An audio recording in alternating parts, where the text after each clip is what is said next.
注入的空气还有循环稍有不慎，便会引发窒息。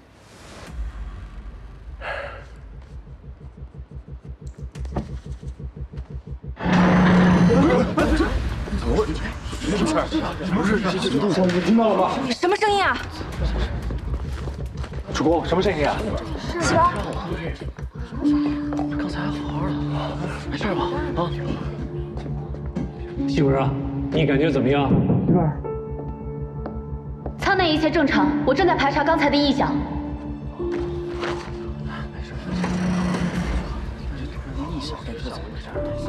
什么原因？是吧？怎么回事？不知道，看人专家怎么说。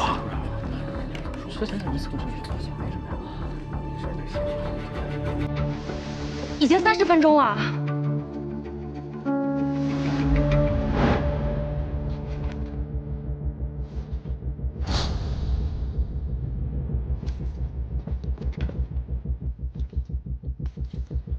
媳妇儿，你们看媳妇儿，你们看他怎么了？媳妇儿，媳妇儿，我看你脸色非常不好，你还能坚持吗？感觉怎么样？媳妇儿，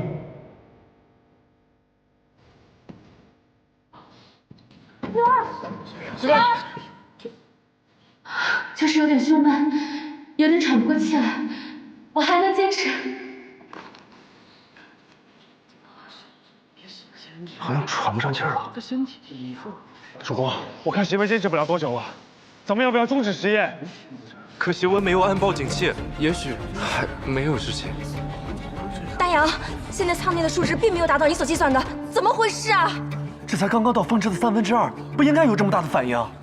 可是他的身体承受不住了。主公，媳妇儿一定是想多坚持一会儿，获取数据。哎呀，你计算的数据，他还能坚持多久？我计算的是90分钟，这才刚过了30分钟。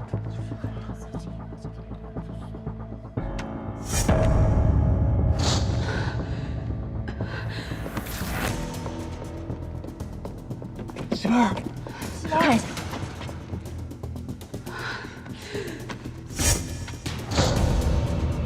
主公，贺专家好像是有害气体中毒的症状。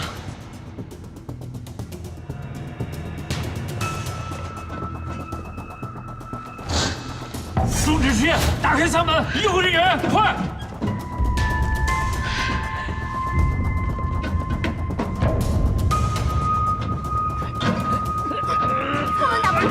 这是媳妇坚持住！开！快，主公，舱门打不开。刘师傅，走！再坚持一会儿。媳妇，一会儿死了，坚持一会儿，媳妇，坚持住，媳妇。再坚持一会儿，媳妇。低压失衡，舱内失压。好，媳妇，媳妇，媳妇，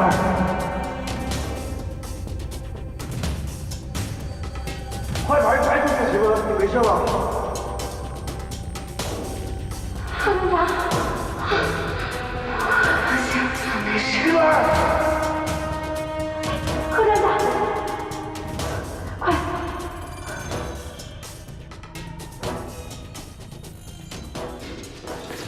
紧急诊室。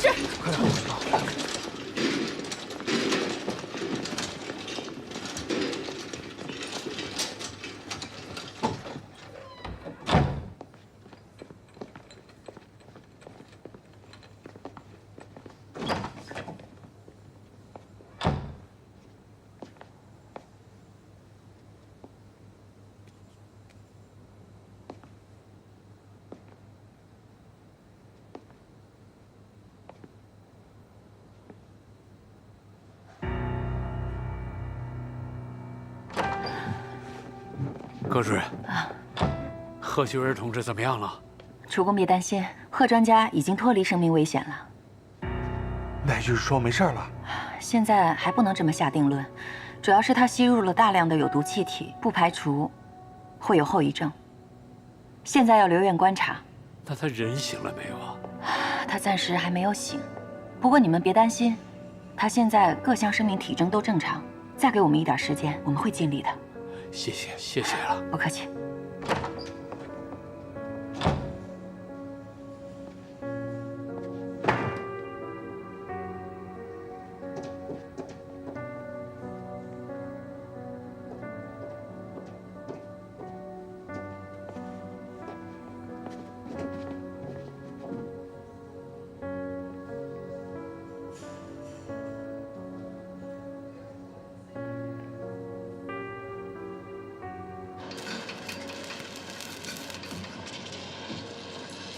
我可都是严格按照图纸做的，这焊接材料，它都没问题呀。五位，你倒是告诉我，这问题究竟出哪儿了？师傅，这不是您的错，这搞不好又是敌特破坏呢。师傅，要不然这样，咱俩别在工厂待了，咱们走吧，这责任咱担不起。五位，你小子别胡说八道。那你说这是为什么出这个情况？你问我，我问谁啊？再仔细看看。实验失败了，牛师傅很难受，从来没见过他这样，双打的茄子似的。别说牛师傅了，现在贺专家还在医院躺着呢，搁谁心里都不好受。谁让你出院的？陈队长身体要紧。现在战场的冲锋号都已经吹响了，我怎么能躲在战壕里养伤呢？你的身体如果出问题，我可担不起责任啊！你快回去。夏院长都说了，我没问题。你担心什么呀？走，去现场看看。队长，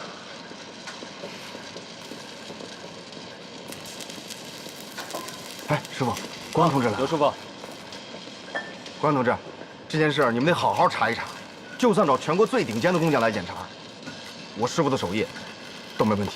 去！庞公安。陈队长，我刚才又查了一遍，我都是按照图纸来的，真看不出哪儿闹了鬼。他不可能发生这种事儿啊！您先别着急，这件事情我们一定会查清楚。刘师傅，有没有人为破坏的痕迹啊？不可能，这个大东西啊，日夜都有人看守，无关人员根本无法靠近。是，这活师傅连我都不让打手。牛师傅。我多嘴问一句，您别介意，在实验开始之前，图纸上的所有数据，您有没有完完整整的再核查一遍？那是当然了，赵主任，你给我做个证。没错，庞公安，这设备在出车前我检查了一遍，科研团队又检查了一遍，都有鉴定科签字，才拉到这儿来。我保证啊，这家伙100%达标。赵主任，这运送车辆谁负责？从组装车间运过来，当时丁杰、长生都在，不会出问题。好，牛师傅，咱们的图纸只有一份是吗？对呀，我们车间就这一份。麻烦您先给我们，我们会继续调查。在赵主任那儿，请吧。好嘞，谢谢。辛苦牛师傅。师傅当什么意思啊？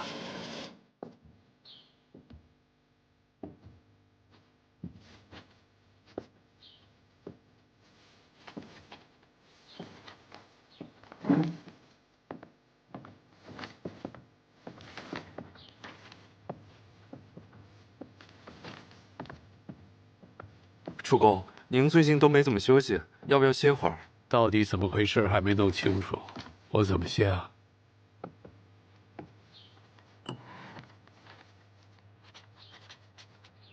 我算出来了，您看，结果应该是70%的进气量，大家给算成90%了，所以这次事故的原因是进气量失衡，产生了有害气体。这怎么可能？丹阳同志不是这么粗心大意的人呐。是啊，会不会是我们运算过程当中出现了什么纰漏？要不要再算一遍？龚姐，你再帮我核算一下。好。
楚工，我的计算结果跟裴章一样，是70%。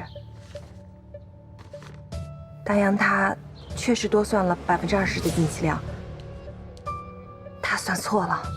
丹阳号称活计算机一直都没出过错，怎么可能算错？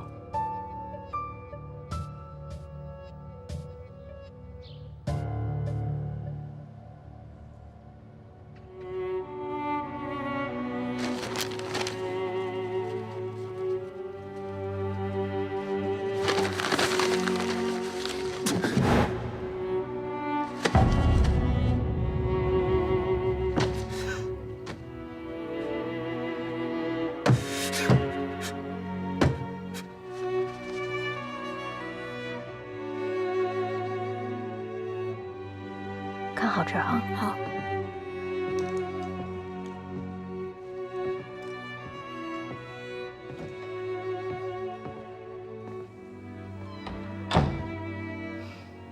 丹阳，还没醒吧？晚上省城的医疗专家就到了，你别担心，至少他现在体征一切正常。都怨我。怎么会怨你呢？你别多想啊。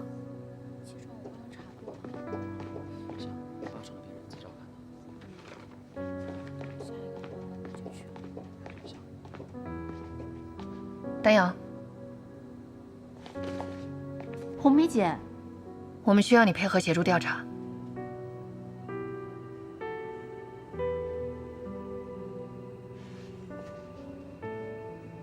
走吧。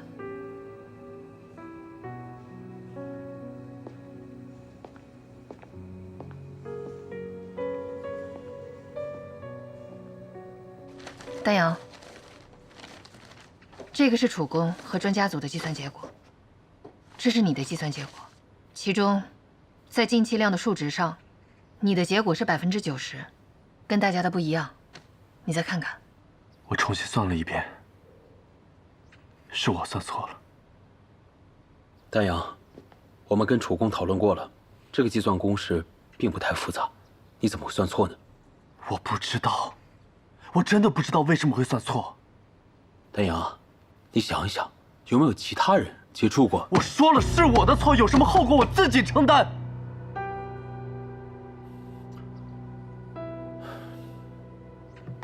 丹阳，我们知道，因为安文山的事情，你最近状态一直不是很好，但你也别多想，你先好好休息。你这样，大家都很担心你。至少现在我们可以排除是人为的破坏。那张演算纸还在吗？在。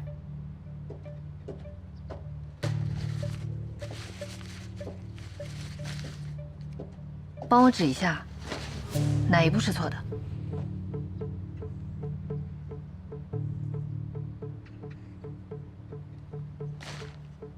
就这个1。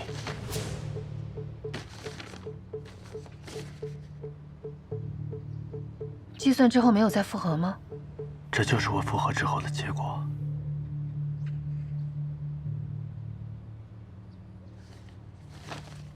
这张演算纸我们要拿去调查，然后你收拾下其他的计算结果，交给我。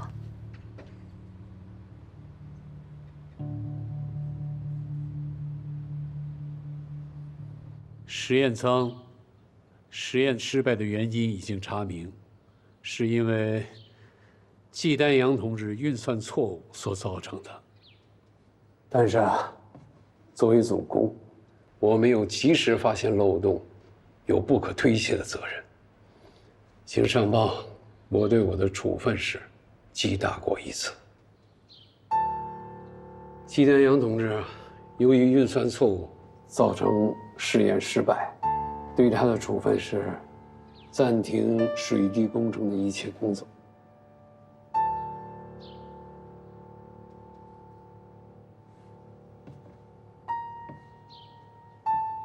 丹阳同志啊，这段时间把工作先放放，整理一下自己的情绪。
帮我指一下，哪一步是错的？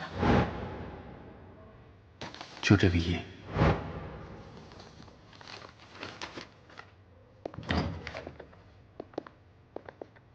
队长，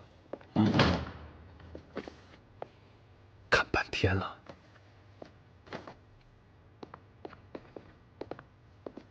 队长，怎么样？看懂了吗？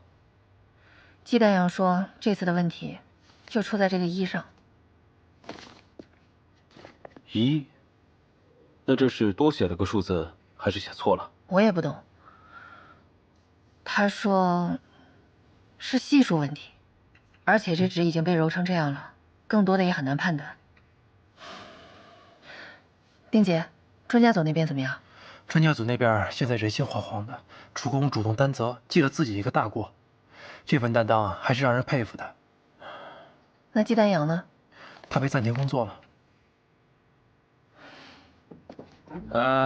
你干什么去？我看看他去啊。我知道你想去安慰季丹阳，但是现在只有贺希文醒来，才是对季丹阳最大的安慰。你现在去，弄不好就是火上浇油。那我也得试试。走了。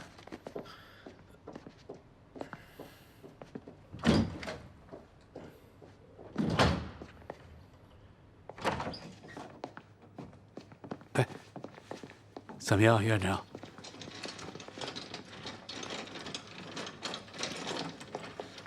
希文啊，感觉怎么样？挺好的，大家都放心吧，我已经没事了。你就好好养着啊。楚公啊，让贺专家好好休息。好，谢谢了，谢谢。楚公啊，得亏省城来的马医生，马医生用独特的方法对贺专家进行治疗，效果非常好。客气了，但患者还需要休养。走。好，请。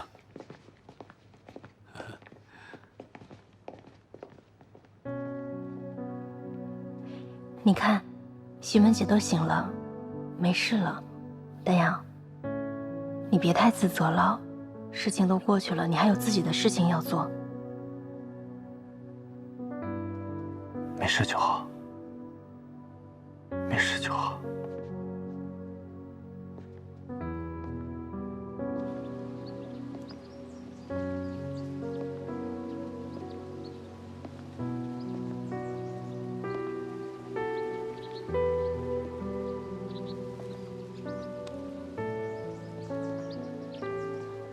季丹阳，你别以为媳妇醒了，大家伙就会原谅你。媳妇一旦留下什么后遗症，你就毁了她一辈子。裴长，你冷静点儿。这件事情咱们都有责任，你怎么能只怪丹阳呢？可是媳妇那么信任他，他却马虎大意算错。季丹阳，你不配参与水利工程，你现在就给我滚！你说什么呀？裴长，别这么说。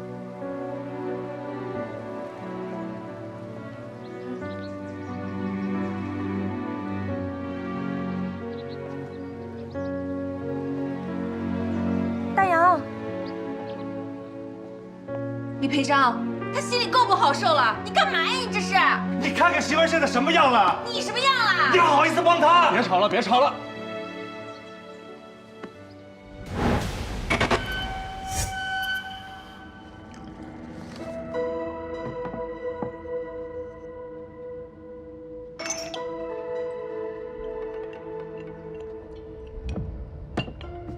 队长，你这也看半天了，你看懂了吗？这张演算纸都有谁接触过？查了没？季专家最近一直都在宿舍待着，除了跟专家们讨论过以外，没接触过别的人了。在宿舍待着，那外人也很难接触。哎，对了，我听说白慧给季专家送过药，对吗？队长，你不会怀疑白慧动过手脚吧？这么复杂的公式，她能看得懂吗？就是这乱七八糟的，他要想加个数字都不知道往哪儿加。哎，我问你们，你们有没有觉得白慧最近有什么变化？没有吧？有吗？老样子吧？不，我在住院的时候看到她跟平时不太一样，在护士面前她还是挺有威严的。最重要的是，她现在跟张玲的关系很好。谁？张玲？那不可能，他俩都不是一路人。一个硬币都有两面，我们不能只看一面啊。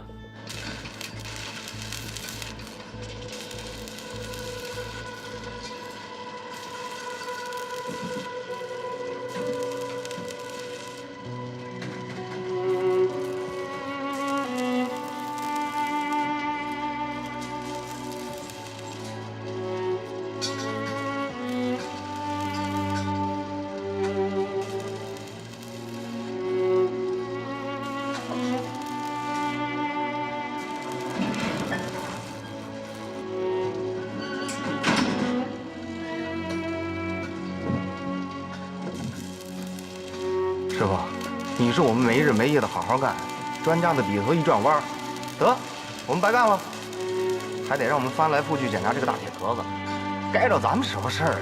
闭上你这酱油碟子嘴！你怎么整天就知道胡说八道？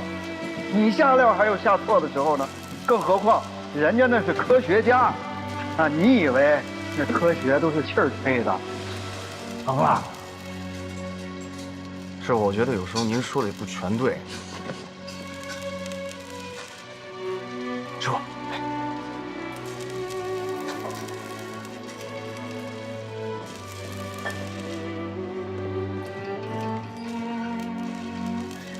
季专家，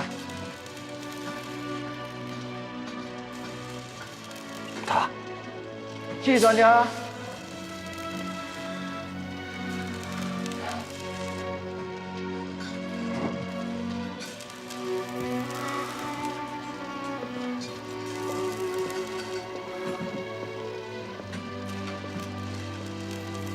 季专家受刺激了，复查，一样一样的查，到底是不是我们的问题？看来我住院这段时间呢，你们把稳定器这个案子方方面面都筛了一遍，通过你们跟我说的线索，汇总分析，杨德山到底有没有嫌疑，还是特务故意嫁祸给杨德山？队长，这个杨师傅虽然说当天晚上喝酒有人证，但是他在回厂回宿舍的路上完全有时间可以再去一趟卯汉车间的，所以他不能被排除在外。那动机呢？这特务搞破坏需要什么动机呢？不是，他喝了1斤呢，他喝了1斤白的，他不迷糊吗？有些人呢，他天生就能喝酒，而且不排除他是受过专门训练的呀。不是，那也不能那么巧吧？那谁来指挥他？他怎么接收信号？这些我们都没有证据，所以才要去查嘛。好，我就喜欢这股唇枪舌战的氛围啊。红梅，说说你的意见。我是觉得，从冷却液到窗台上42码的橡胶鞋印，这些线索我们都获取的太过轻易了。杨德山毕竟年纪在那儿摆着，就算他是特务，他也不是生瓜蛋子。说的有道理。现在除了这个赵小飞生病以外，王峰山和武瑞怎么说？哦，这个王峰山那边我也查过，他当天晚上呢在卢门本地他表姑家，他表姑住院了，在市里面医院。我问了一圈，他没有作案的动机和条件，来回要2个半小时。要这么说的话，现在还只有武瑞，说不清捞鱼摸虾。武瑞跟他接触最多的，就是他师傅牛佩仙了。除此之外，跟专家组的接触也比较多，尤其是鸡蛋阳。牛师傅这人，咱可都信得过啊。牛师傅是牛师傅，武瑞是武瑞，这也不能一概而论。而且上次我们问他乙炔的事情，我觉得他表现得太过自然了。毕竟乙炔是偷的，被他轻描淡写的就糊弄过去了。我觉得有必要调调武瑞的原籍档案。其实实验舱一出事，我第一个怀疑是设备问题。队长，这是卯汉车间出具的报告，实验结果完全达标，非常完美。但专家组给的计算结果，没想到是季丹阳出错了。以季丹阳对数学的悟性，按理来讲他不可能出错。只是他现在的状态确实让人担心。所以说，我们现在的关键就是要帮季丹阳打开心结，让他弄明白这个一到底是怎么回事。至于杨德山跟武瑞，我们要想办法都一一甄别。是。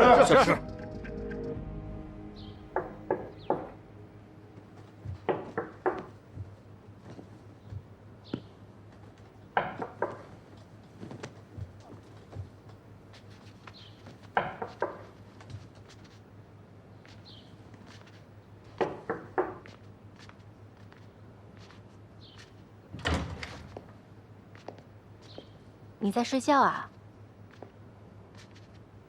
该吃药啦。我来给你送药。放那儿吧。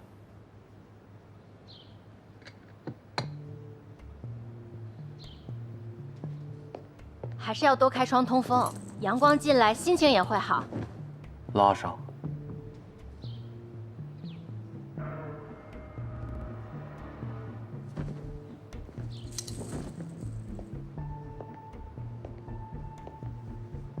酒窝伤气，要不我陪你出去转转吧？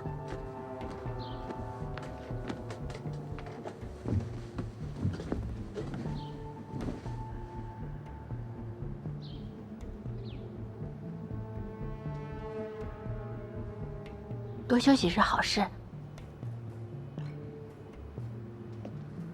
记得吃药。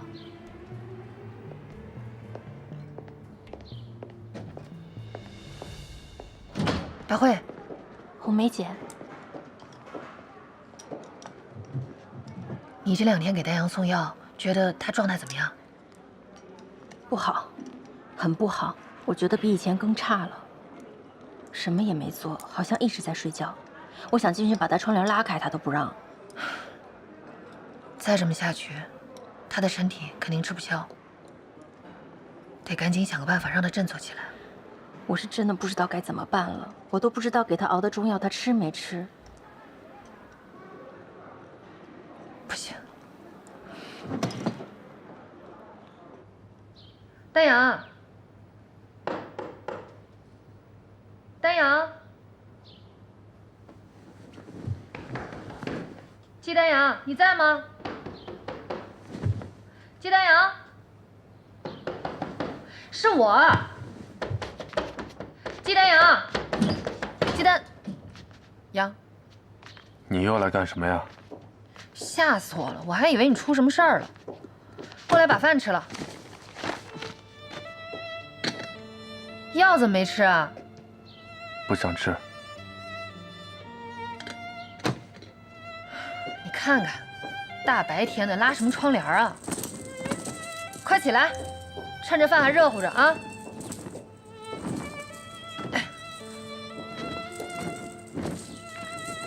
快去把饭吃了。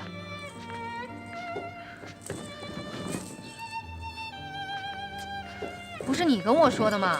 这阳光啊，一定要好，在这屋里人的心情才会好，是吧？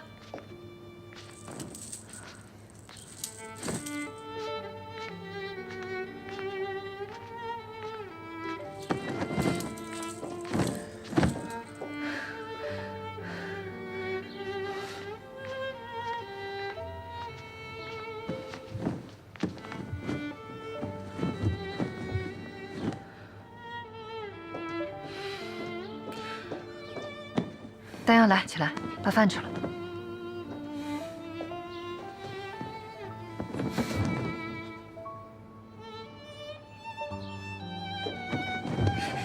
季丹阳，干嘛呀？你干嘛呀？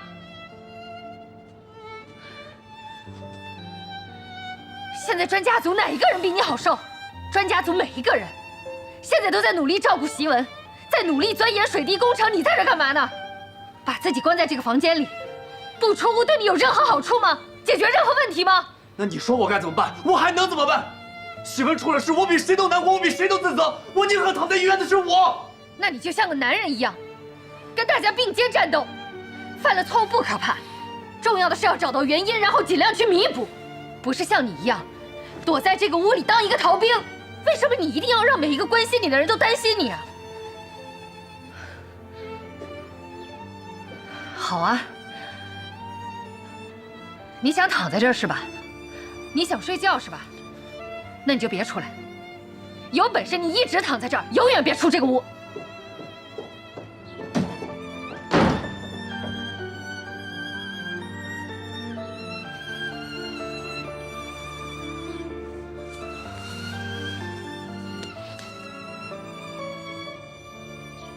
吃个大橘子，可甜了。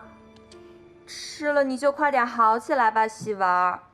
你不在，专家组可无聊了，我们都没有什么工作热情了，而且难题那么多，你不在，整个进度都变慢了。进展变慢了。丹阳没有帮忙吗？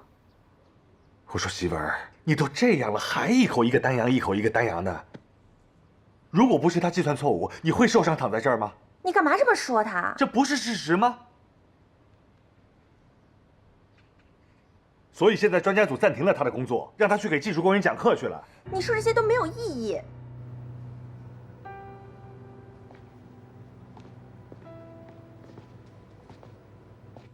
这谁的决定？是不是有点太严厉了？既然都说到这儿了，这是楚公的决定。楚公也是担心季丹阳，你出事儿以后啊，季丹阳的状态啊确实很差，所以也是想让他冷静冷静嘛。这个事儿不能怪季丹阳，他给我的计算结果是我没有仔细检查的。这事儿不怪他，都怪我。他现在人在哪儿呢？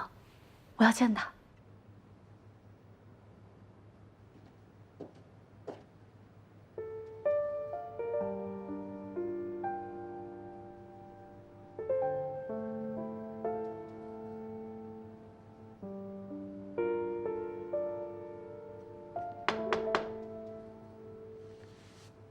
进。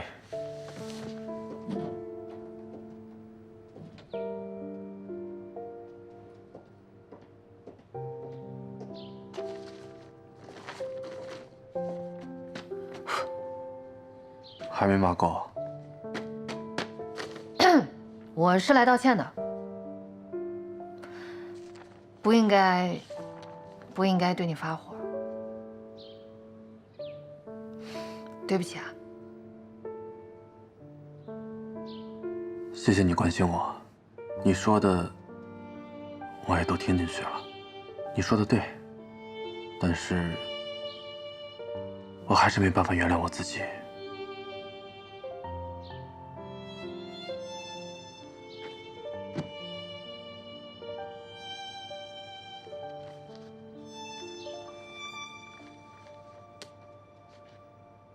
我觉得季专家倒不像是身体的生病，而是心理的疾病。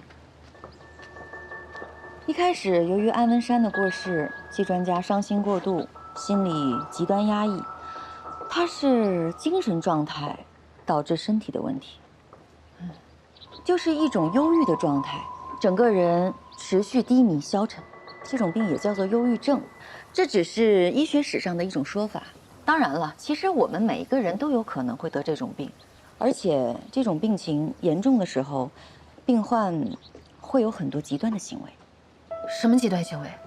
比如自杀、自残。这么严重？啊！季专家现在的状态不容乐观啊。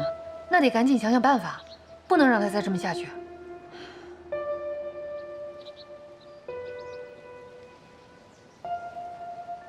想什么呢，小慧？你有办法？不知道，我想想。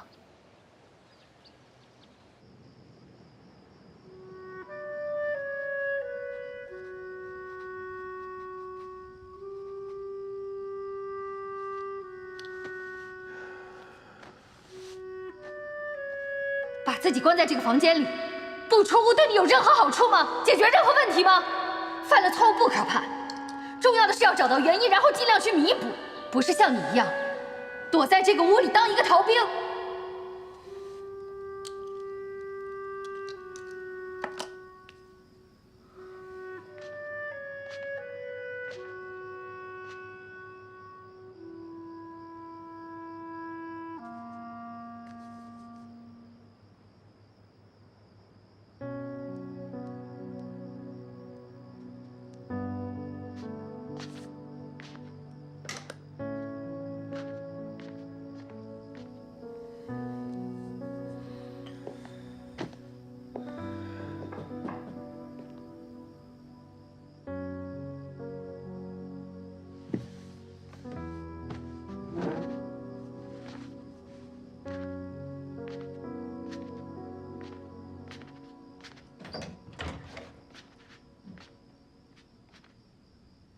我今晚刚下班，担心你就过来看看，刚好看你灯还亮着，就知道你没睡。你还好吗？不邀请我进去坐坐呀？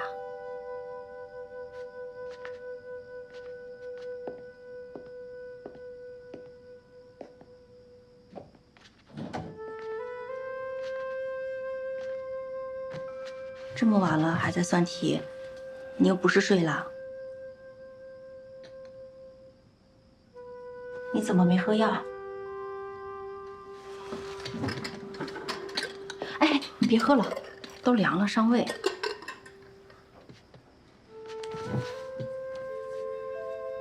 丹阳，你再这样下去，人会傻掉的。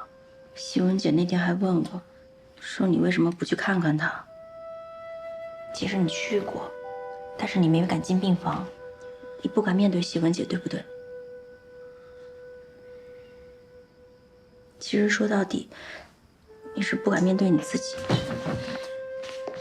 丹阳，你到底怎么样才能笑一下？哪怕哭出来也行啊。百惠，你今天来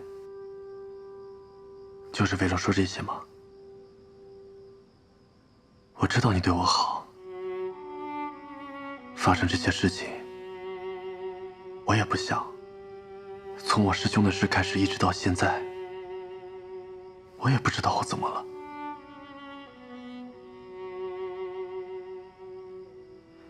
你就让我一个人静静吧。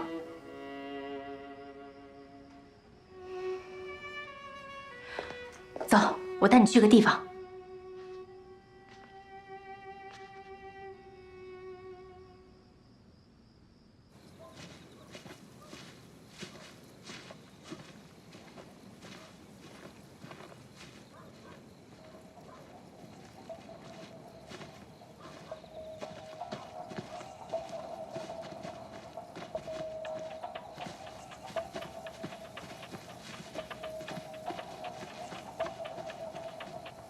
到这儿干嘛？带你出场啊！大半夜出场？你怕呀？我都不怕。你比我高，翻墙爬树应该没问题吧？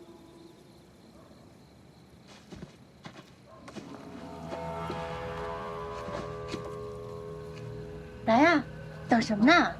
快点啊，一会儿有人来了。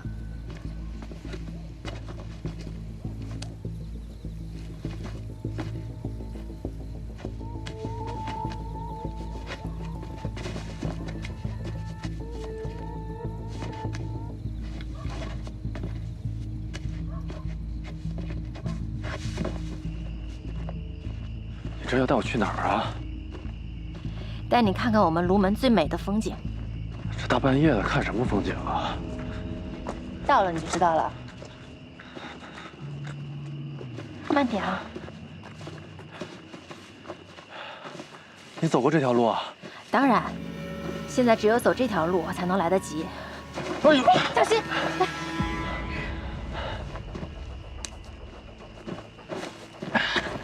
把劲儿。小心脚下。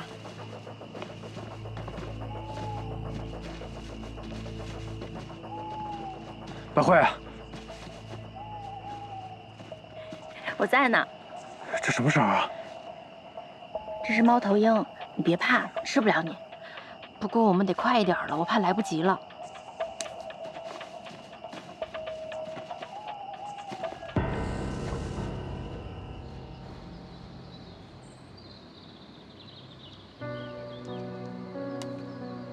之前你在西北角掉了下去，这次我想带你重新爬起来。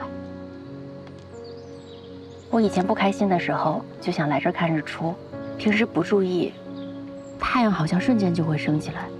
可当你注意它的时候，等待的时间就会很漫长。那个时候你就会想很多很多，好像把一辈子不开心的都想完了。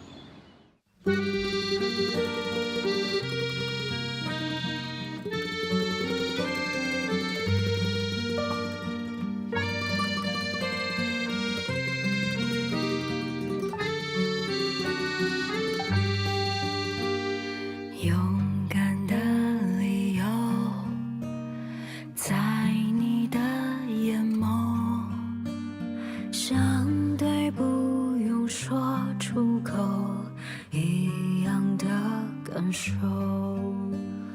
无论去哪，结伴出发，执着以沉默表达，汇聚成铁流，献功夫同舟，青春中化成